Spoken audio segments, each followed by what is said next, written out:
ये शहादत, ये संघर्ष, ये झारखंड आंदोलन किस लिए, किस दिन के लिए कि 150 220 सीटों में 150 सीटें राजस्थान के लोगों का हुआ, तो फिर कोई औचित्य नहीं इस राज्य के निर्माण का, कोई औचित्य नहीं विनोद बिहारी महतो, जयपाल सिंह मुंडा और दिसम गुरु शिबू सोरेन के आंदोलन का।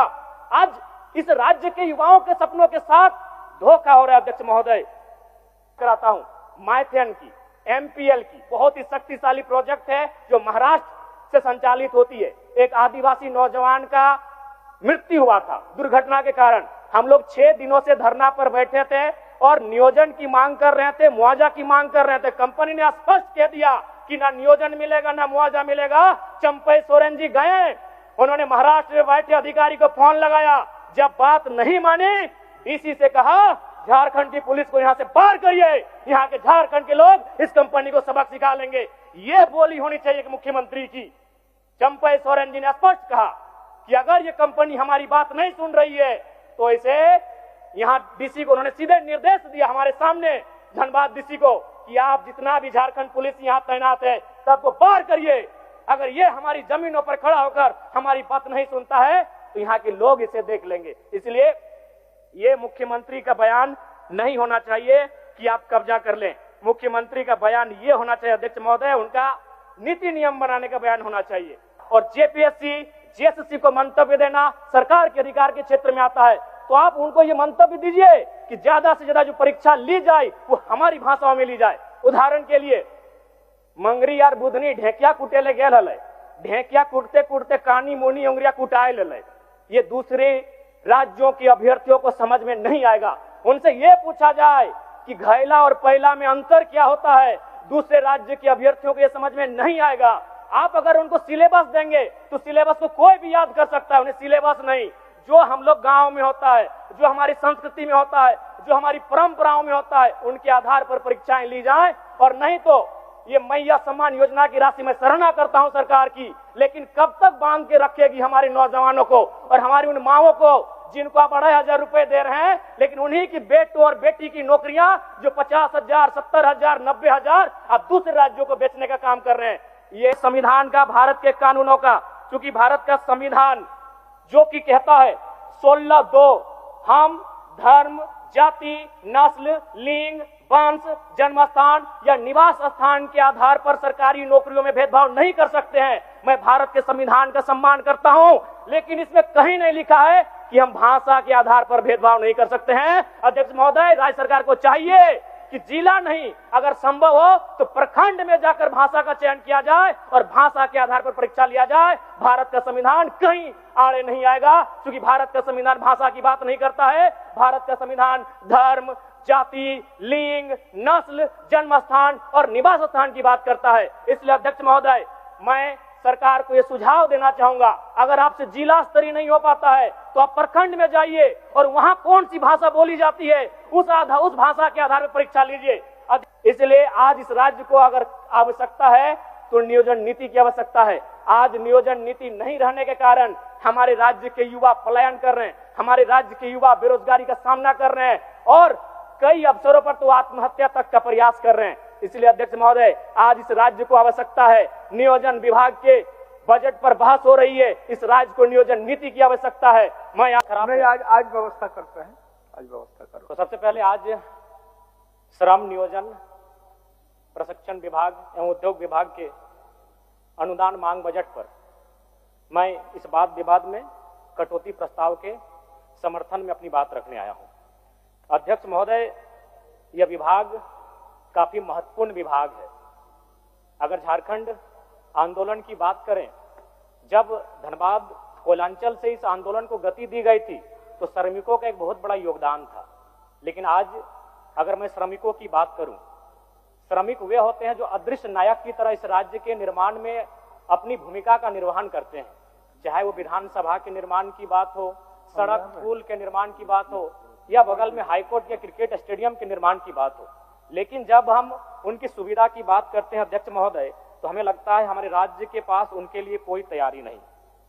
मैं बात कर रहा हूं हमारे दिहाड़ी मजदूरों की, सब्जी और फल विक्रेताओं की और उन हजारों टेम्पो चालकों की जो बिना किसी छुट्टी या सामाजिक सुरक्षा के झारखंड की अर्थव्यवस्था का चक्का घुमा रहे हैं।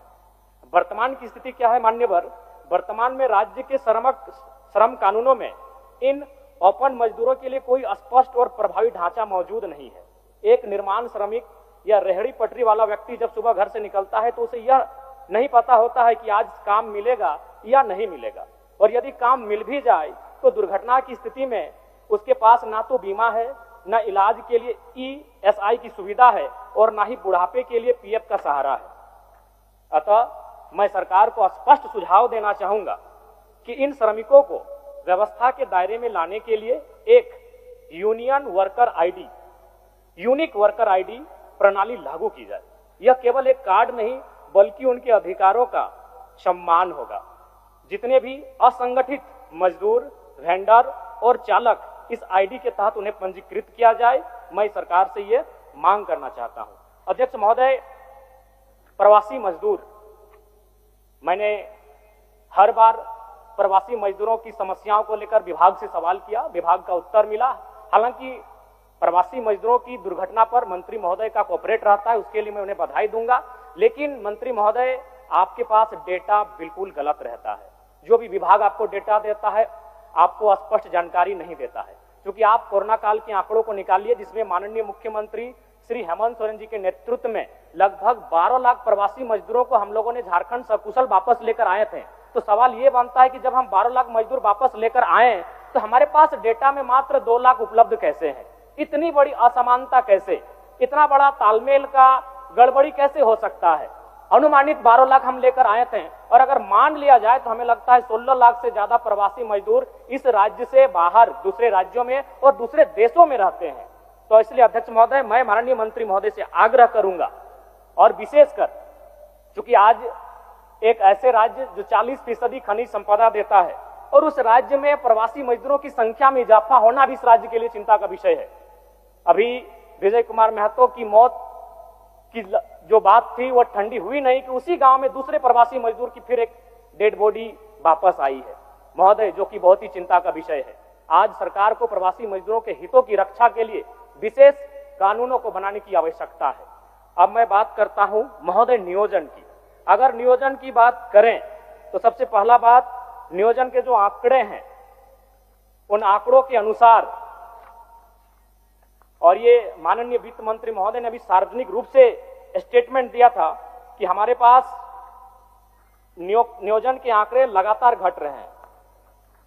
2022 की स्थिति थी कि हमारे पास 5,33,000 पदों का सृजन था, जो 2023 में घटकर 4,66,000 हो गया। और आज की बात करें, एक दिन पहले माननीय सदस्य सत्येंद्र तिवारी जी ने भी सवाल किया था और जवाब मिला, लगभग 45% जो पद हैं वो आज भी रिक्त हैं। आज तो ये कहीं ना कहीं चिंता का विषय है। दूसरी बात, पहला तो नियोजन के मामले में सरकार काफी पीछे है, और जो अगर हम नियोजन कर भी रहे हैं तो उसमें क्या हो रहा है अध्यक्ष महोदय, नियोजन नीति नहीं रहने के कारण हमारे राज्य के युवाओं के साथ बहुत बड़ा धोखा हो रहा है। इस राज्य की निर्माण का जो उद्देश्य था वो उद्देश्य कहीं ना कहीं यह दिख रहा है कि हम उस उद्देश्य से काफी भटक चुके हैं। इस राज्य का निर्माण इसलिए नहीं हुआ था कि हमारे राज्य के युवा बेरोजगारी का सामना करेंगे, हमारे राज्य के युवा अन्य प्रदेशों में जाकर मजदूरी, दिहाड़ी मजदूरी करने का काम करेंगे। यहां तक युवाओं, नौजवानों, भाइयों की बात तो छोड़िए, आंकड़े यह बताते हैं कि हमारे राज्य में लगभग 75,000, जिनमें अधिकांश आदिवासी बहनें मुंबई में, गुजरात में, दिल्ली में, चंडीगढ़ में, उन बड़े शहरों में दाई घर में झाड़ू पोछा लगाने का काम करती है। एक केरल राज्य है जहां की बहनें अगर अपने घर की चौखट को लांघती हैं तो वो डॉक्टर बनकर किसी राज्य में जाती हैं। दूसरे राज्य की बहन बेटियां अगर अपने घर की चौखट को लांघती हैं तो वो किसी सरकारी पदों को धारण करके दूसरे राज्य में जाती हैं। लेकिन झारखंड के लिए चिंता का विषय है कि हमारे घर की बहु बेटियां अगर चौखट को लांघती हैं तो नौकरानी बनकर दूसरे राज्यों में जाती है। अध्यक्ष महोदय, ये आंकड़े बताते हैं। इसलिए मैं कुछ आंकड़ों के माध्यम से बताना चाहूंगा। सीएचओ की नियुक्ति जिसमें 550 सीट था, 220 सीटें अनरिजर्व थी, जिनमें 150 तो राजस्थान से हुए। ये शहादत, ये संघर्ष, ये झारखंड आंदोलन किस लिए, किस दिन के लिए? कि 150 220 सीटों में 150 सीटें राजस्थान के लोगों का हुआ, तो फिर कोई औचित्य नहीं इस राज्य के निर्माण का, कोई औचित्य नहीं विनोद बिहारी महतो, जयपाल सिंह मुंडा और दिसम गुरु शिबू सोरेन के आंदोलन का। आज इस राज्य के युवाओं के सपनों के साथ धोखा हो रहा है। अध्यक्ष महोदय, बातें यहीं नहीं रुक रही हैं। 2023 में पब्लिक प्रोसिक्यूटर में 113 पोस्ट हैं, जिनमें 72 सीटों में गैर झारखंडियों की नियुक्ति ली गई। गिरिडीह जिला में 2023 में 12 हाई स्कूल टीचर की बहाली ली गई, जिसमें 8 टीचर गैर झारखंड के थे। बोकारो जिला में उसी साल 13 हाई स्कूल टीचर की बहाली ली गई, जिसमें 9 बाहर के थे।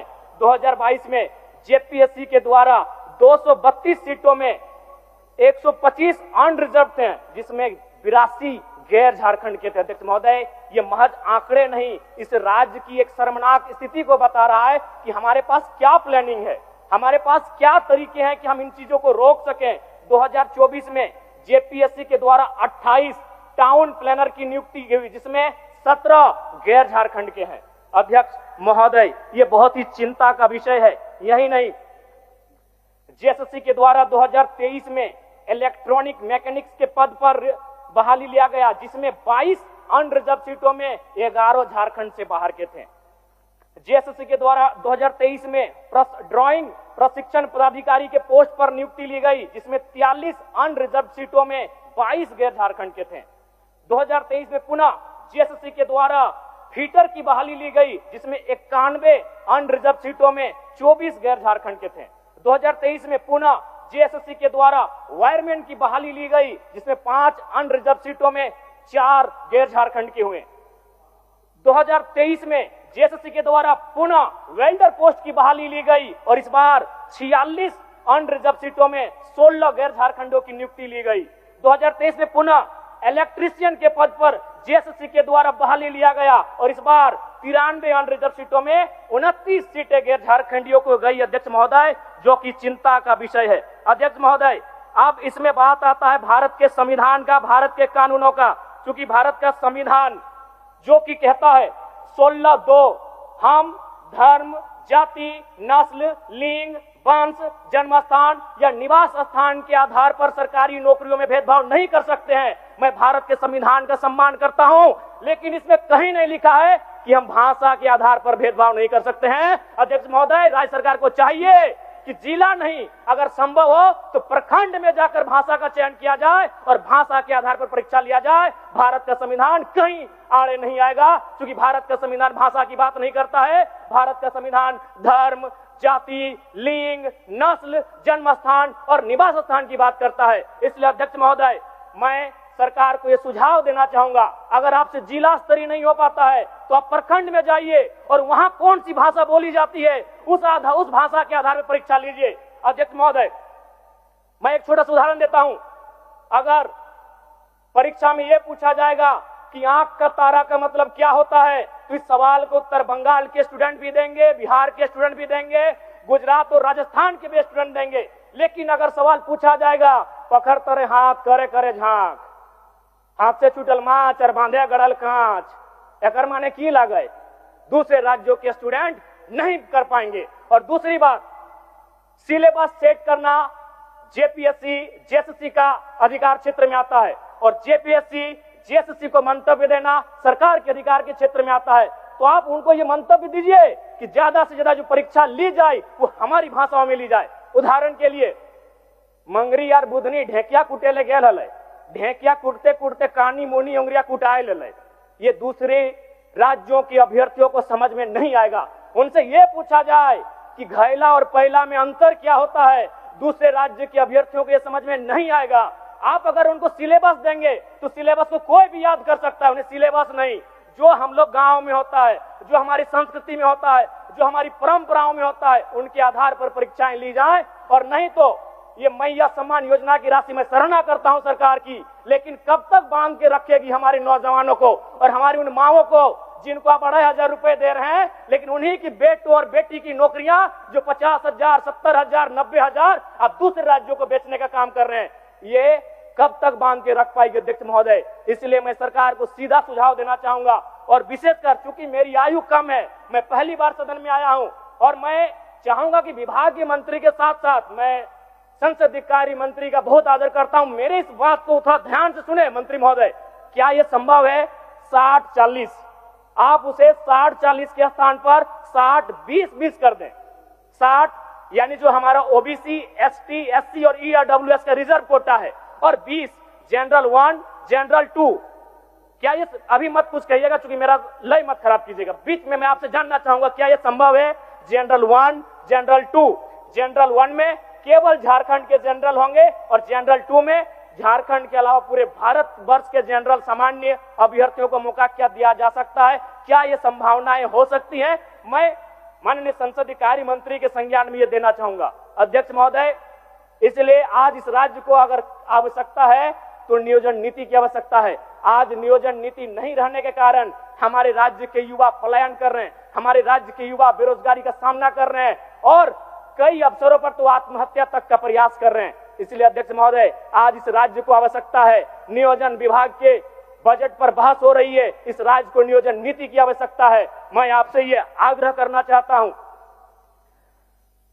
अध्यक्ष महोदय। अब मैं थोड़ा सा बात करना चाहता हूं निजी कंपनियों पर।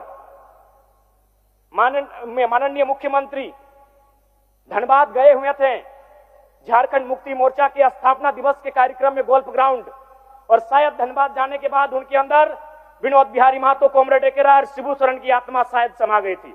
लेकिन मेरा मानना है उन्होंने जो वक्तव्य वहां रखा था वो एक विधायक के रूप में रखते तो हम लोग स्वीकार करते, लेकिन एक मुख्यमंत्री के रूप में उन्होंने जो वक्तव्य रखा हम लोग कतई स्वीकार नहीं करेंगे। उनका वक्तव्य था कि जो निजी कंपनियां स्थानीय लोगों को 75% रोजगार नहीं दे रही हैं, आप उनमें कब्जा कर लें। ये क्या बात हुई?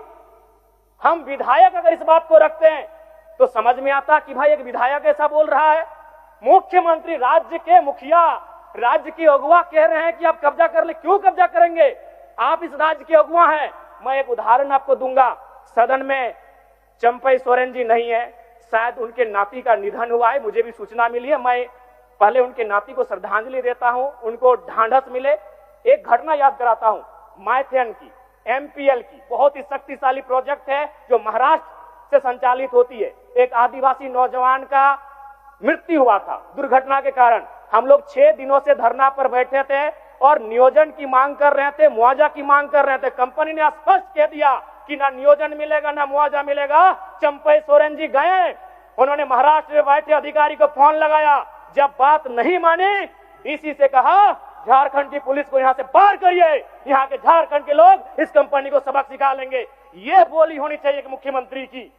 चंपई सोरेन जी ने स्पष्ट कहा कि अगर ये कंपनी हमारी बात नहीं सुन रही है तो इसे, यहां डीसी को उन्होंने सीधे निर्देश दिया हमारे सामने, धनबाद डीसी को, कि आप जितना भी झारखंड पुलिस यहां तैनात है सबको बाहर करिए।